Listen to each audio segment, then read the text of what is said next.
Now at 6, rising waters and frustrations. Hours of rain push rivers to the brink. Neighborhoods flooded, families rescued, homes and vehicles damaged. And now, more bad weather ahead. But first, breaking news, an MTA train derails for the second time in a week, but it could have been much worse. Let's get to News World's Melissa Colorado right now. She is live on the scene at Coney Island. Melissa, this F train derailment doesn't look like a quick fix, does it?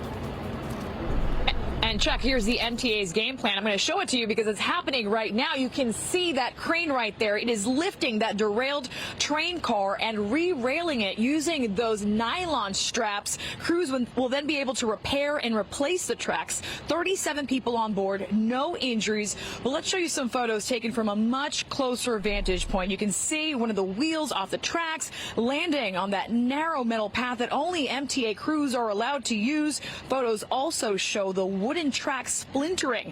Now, this F train was heading north towards the Neptune Avenue station just before 12:30 p.m.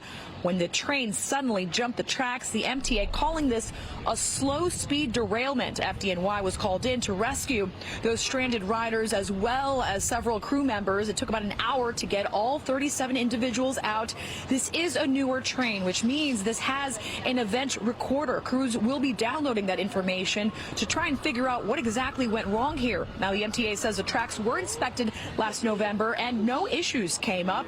We did speak to a construction worker who's on a lunch break, and he witnessed the moment the train's wheel came off the tracks. I don't know where you hear a big screech. You see smoke come from that wagon, and a piece of wood that's on the tracks fell on the streets, and we all got scared. Everyone just got up and started to see. It could have been catastrophic, you know. For a second, I thought the train was just going to completely turn over. And happening right now, you can see that crane being used to hoist, to lift that derailed train car up. MTA crews wearing those hard hats. They are inspecting that train. They are inspecting those train tracks as we speak. Now, if you take the F train all the way down to Coney Island, here is what you need to know. No F train service between Avenue X and Coney Island. That's just 3 stations that riders won't be able to get to while this repair work continues. Your best bet, take the D, the N, or the Q to hop on back on the F line if you need to get to your final destination. We also know that there is limited free bus service, shuttle service heading to those destinations as well. That's the latest here in Brooklyn. I'm Melissa Colorado. News 4 New York. Hi, Melissa. Thank you. Now, of course, the other big story tonight is the flooding in our area. I'm Chuck Scarborough. I'm Natalie Pasquarella. Now, the rain is over, but the effects are accumulating. They'll persist for the next few days for a lot of folks. And just take a look at the inundated neighborhoods. New Jersey is catching the brunt of it. People living along the Passaic River are likely to see problems at least through the weekend. And check out the railroad tracks at the Hoboken train station. You really can't even see them there, covered in water from the storm.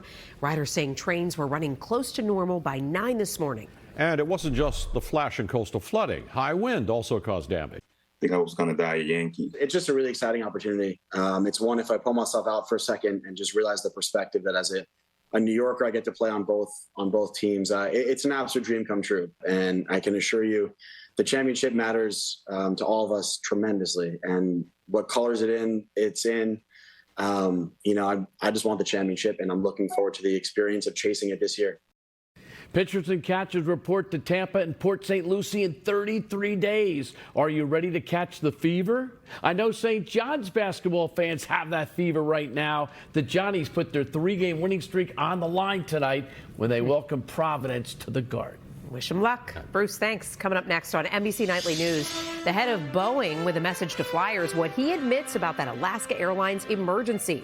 Plus, now days ahead of the caucuses in Iowa, Chris Christie announcing he's out of the race. What first-time caucus goers say about the contest now, plus the first-of-its-kind proposal to protect musical artists from artificial intelligence.